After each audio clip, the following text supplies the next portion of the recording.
Welcome to this video about toxicity in video games. Video games are a beloved form of entertainment that has captured the minds and hearts of millions of people around the world. However, with the rise of player versus player in online gaming, the issue of toxicity has become prevalent inside these online communities.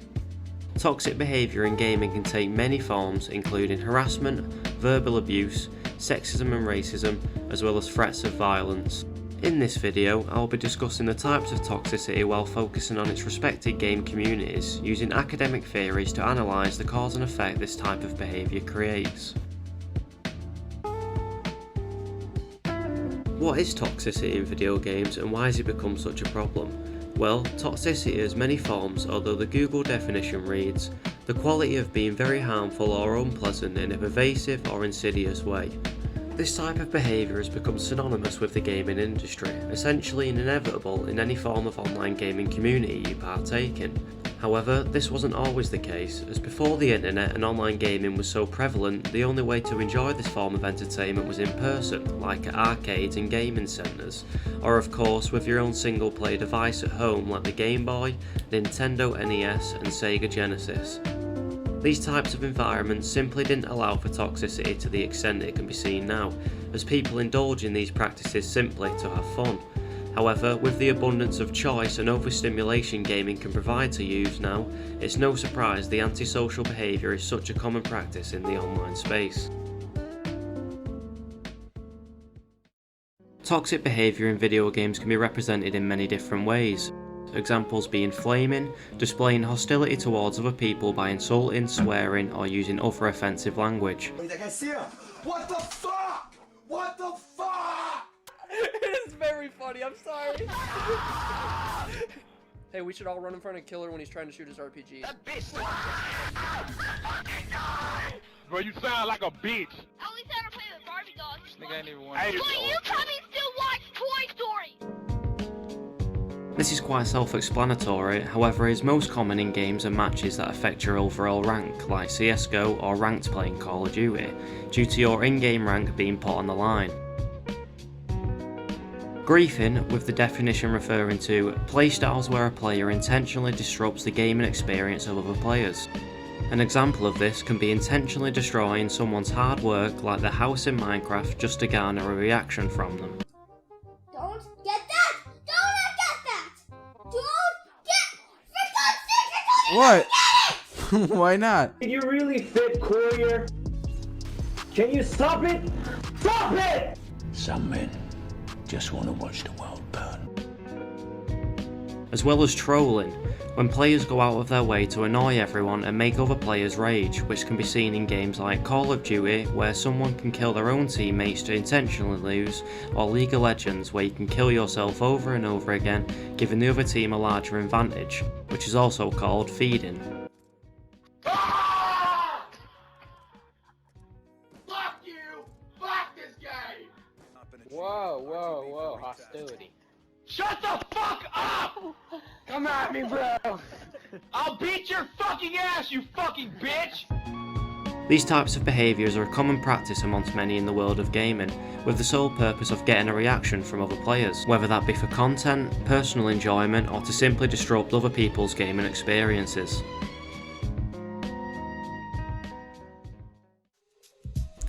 Amongst the millions of videos uploaded to this platform, there are a few YouTubers like HealthyGamerGG, Salary, Eggwick and Adam Millard who have all explored the topic of toxicity inside video games and their communities. These great examples use a vast range of theories and explanations to discuss the theme of toxicity, delving into the reasons as to why this type of behaviour is so prevalent in gaming, as well as possible solutions to fix this large issue.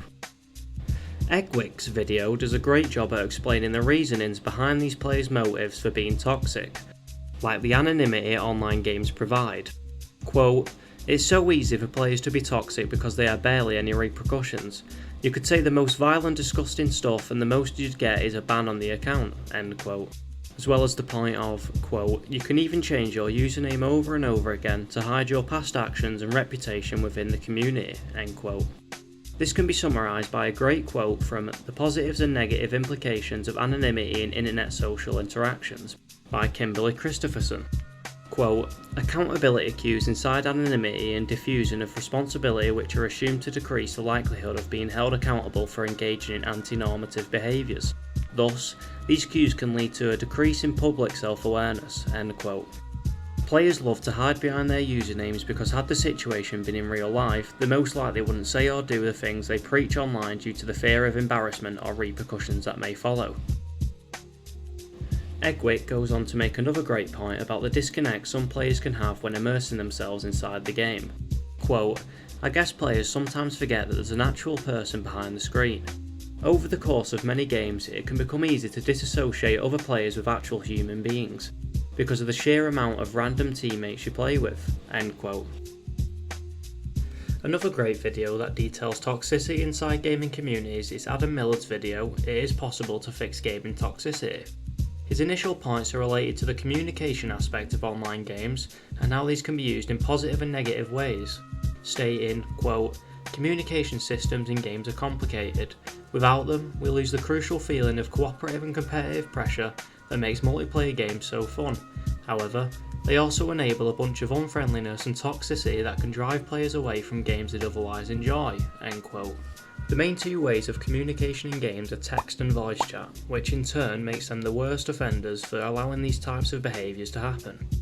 When texting over game chat, not only can it take a while to say anything of substance because you're currently playing, these messages can come off as sarcastic or ingenuine very easily, only fueling the fire. On the other hand, voice chat lacks the anonymity that text chat allows for, opening up the players to a spectrum of abuse based off of their voice alone. This is especially true for women gamers and people with a mixed ethnicity background, as it is very common for these attributes to be used in a derogatory way usually spoken by white males. There are many different terms and words used to describe certain playstyles or certain players that solely exist in the gaming world. Some examples being noob or bot, referring to someone who's new or not very good at the game, camper, meaning sitting in one place for a long time to catch opponents off guard, smurf or smurfing is used to describe someone who plays against low-ranking opponents on a low-ranking alternate account when they're a far higher rank on their main account, and sweat or sweaty is used to describe a person who takes the game far too seriously, disregarding having fun and only caring about winning. Amongst these few phrases, there are many different forms of language that is used inside gaming communities, like get good, cheesing, pwned, walling, aimbotting, AFK, rat, griefing, NPC, spawn camper, sponging, feeding, scrub, buffing, nerfing, stomping, DPS, HP, FPS, GG, KD, FF, OP, PvP, RNG, EXP, and many more. Detailing in this quote by heart, there are numerous words that apply to all genres and types of games. However, there are certain types of gaming language that can only apply to a genre of game or a specific game itself. Quote, language in video game communities isn't just black and white. There are certain communities that pick and choose words and morph them into something that only they'll be able to use, end quote. These certain words that can only apply to a single genre or game create the feeling of exclusivity inside that community, further enforcing the personal connection these players feel to their respected gaming communities. Toxicity and negativity can commonly take place using some of these gaming-orientated phrases and languages. However, the nature of this community's own languages is far more beneficial than detrimental. Quote, what is equally important in the ways in which games draw on and relate to other texts and discourses surrounding them, as well as languages used by gamers to negotiate their culture of consumption, end quote. This is further reinforced by the quote from Maney detailing the aid gaming languages can provide to non-English speakers. Quote, research studies have shown that foreign language learners obtain greater benefit through an immersive language learning environment, which promotes language learning by enabling the student to use the new language, not analyse or translate it, end quote. Another explanation for toxicity online is mentioned by Healthy Gamer GG, detailing how games can shut out our emotional circuitry due to real-world problems. Many gamers use this form of media as an escape from reality, putting themselves in a world where they are in control and can do or say whatever they like. Healthy Gamer GG states, quote, and as those emotions get suppressed, it's like an emotional pile is building up inside of you, and the only way you can tolerate those feelings is by escaping through gaming, end quote. It's commonly seen that as people dig themselves deeper and deeper into emotional distress, the more they have to turn to video games to make that feeling go away, only adding to the problems they are facing. And this ultimately affects their own and others' gaming experiences, as these negative emotions they are burdened with are taken out on other people online. This creates a vicious cycle because the more you turn to video games to suppress these feelings, the more stuck you get, meaning this form of escapism is the temporary fix to a larger issue at hand.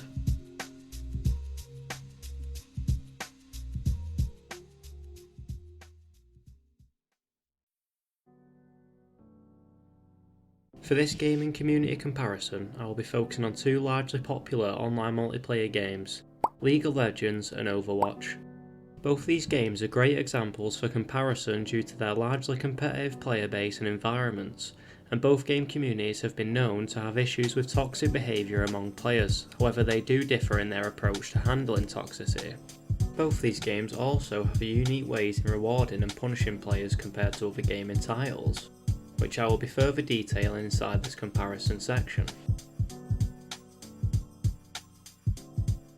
Overwatch is an online multiplayer team-oriented system that focuses on combining individual skills and abilities to create a chemical reaction between a team.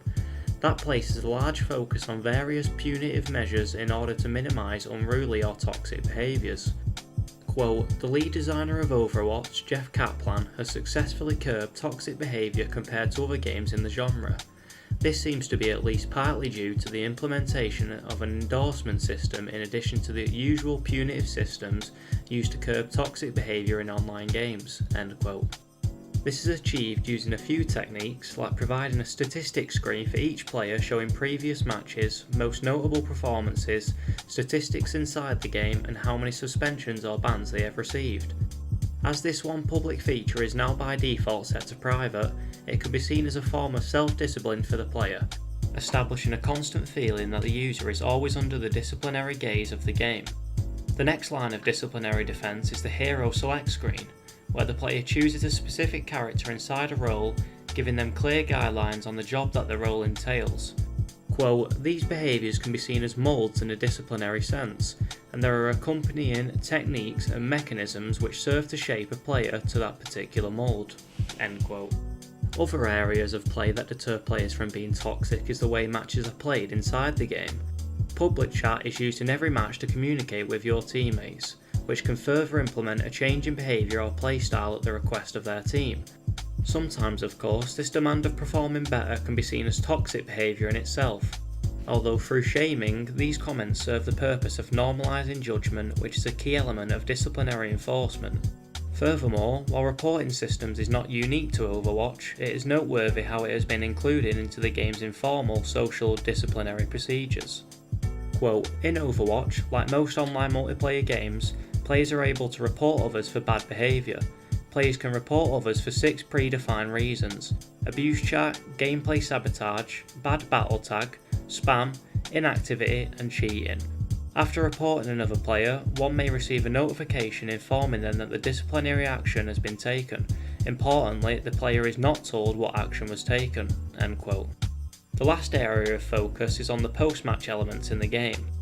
Once the game is over, a screen appears where players can vote and endorse for other players that they thought performed the best during the game.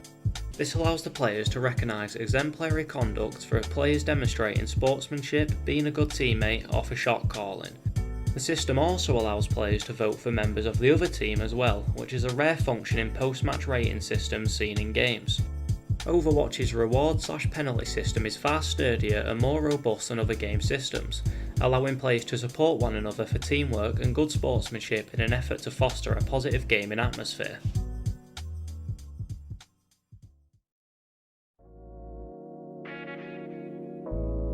League of Legends is a highly competitive game environment that focuses more on individual performance, mainly due to its 117 million player base per month, as well as being the most watched game on platforms like Twitch. With also one of the largest esports scenes to date, with over 1,000 professional players competing for prize pools worth more than $2.3 million seen most recently at LOL Worlds 2022. Players are often judged based off their statistics and the game's ranking system creating a hierarchy of players. This is taken to the extent that most players use third-party websites like op.gg, mobileagues.gg, and 2easy.gg to track everything from their own and other player stats, recent matches, most picked champions and playstyles. I mean, just look at the hundreds of options you can choose from, and all for one game. This level of seriousness and competitiveness surrounding the community makes players less likely to intentionally or unintentionally be toxic to other players, as their main priority is winning the game. Especially with all the third-party tools at the player's disposal that can tell the user what area they lack in, what they do well in games, what kinds of players they will be up against, a step-by-step on how they should play their role during the games, and how to ultimately become a better player in the future. One of the main ways players communicate in League of Legends is through pings and the in-game chat system. This has the potential to be a double-edged sword, however, because it can help with cooperation and teamwork, but can also be used to slander or bully other people. To further manage this chat system, Riot Games implemented a mute feature for players as well as their profanity filter. However, this obstruction is rendered useless as you can place punctuation after the profanity, and it will still display inside of the chat box. The use of pings and emotes are also abused in a toxic way by emoting over enemies and teammates' dead bodies, as well as what's called spam pinging, disrupting other players. These kids are so fucking tilted, it's crazy.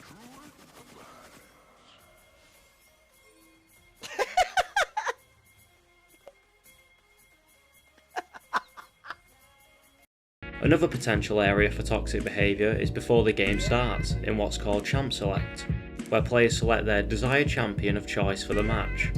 If someone bans the champion you wanted to play, or multiple people want to play the same champion, people often threaten to intentionally feed or troll during the match, causing negativity before the game even starts. This is especially detrimental as League of Legends is highly reliant on teamwork. Further explained by this statement, quote, "This is invariant over the full experience and shows how players of all skill levels, roles and preferences know that, in order to win, team collaboration is essential. Not even the best players can win alone." End quote. Like Overwatch, there are many procedures Riot Games puts in place in order to minimise this negative behaviour, the most obvious and main one being the reporting system. The available options while reporting a player include negative attitude, verbal abuse, leaving the game /AFK, intentionally feeding, hate speech, cheating and offensive names. And if a player receives enough reports, they could be punished with a suspension, chat restrictions or a permanent ban. This is also pushed through the game's own system, as if you go AFK or leave too many games, you will have a 5-minute, 10-minute or a 20-minute ban before you can start looking for another match. Another deterrent implemented is the honour system, which allows players to honour their teammates for teamwork, positive attitudes and good sportsmanship. The more honours a player receives, the more gifts and rewards they can earn, encouraging positive behaviour and a more friendly environment. Overall, comparing the toxicity in League of Legends and Overwatch can provide valuable insight into how different game design elements can affect player behaviour and the effectiveness of different approaches to combating toxicity.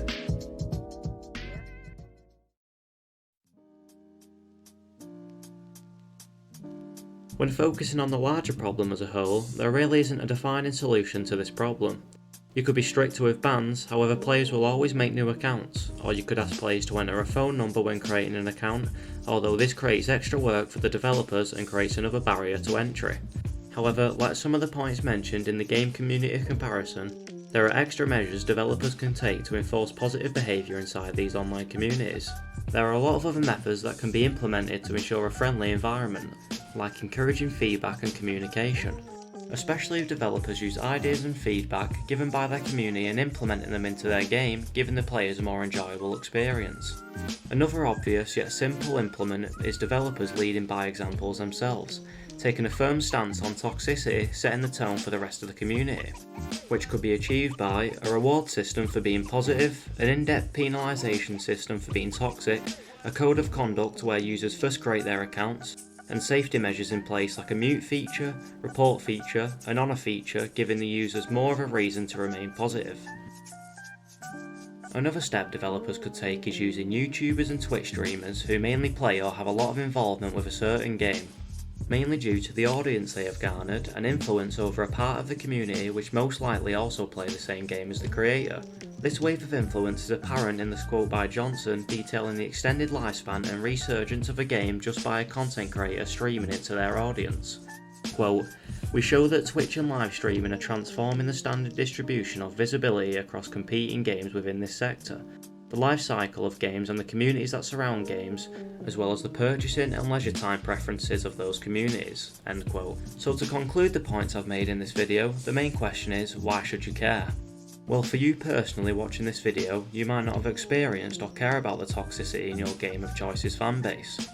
However, this type of behaviour can be, and has been, extremely problematic on a larger scale. The actions of toxic gamers can harm other players' gaming experiences and cause emotional discomfort, which could also lead to a negative impact on mental health. This is a quote from a reading written by Consalvo about the topic the magic circle, more specifically a lack of the magic circle. Quote, "We cannot understand gameplay by limiting ourselves to only seeing actions and not investigating reasons, context, justifications, limitations and the like. This is where the game occurs and where we must find its meaning." End quote.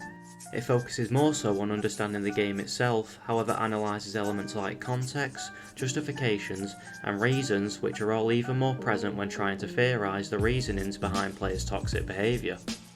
This is still an ongoing issue inside nearly every gaming community, as you can't control and police every individual's behaviour online, although there are considerable steps being made like the ones detailed in this video to eradicate toxicity as much as possible.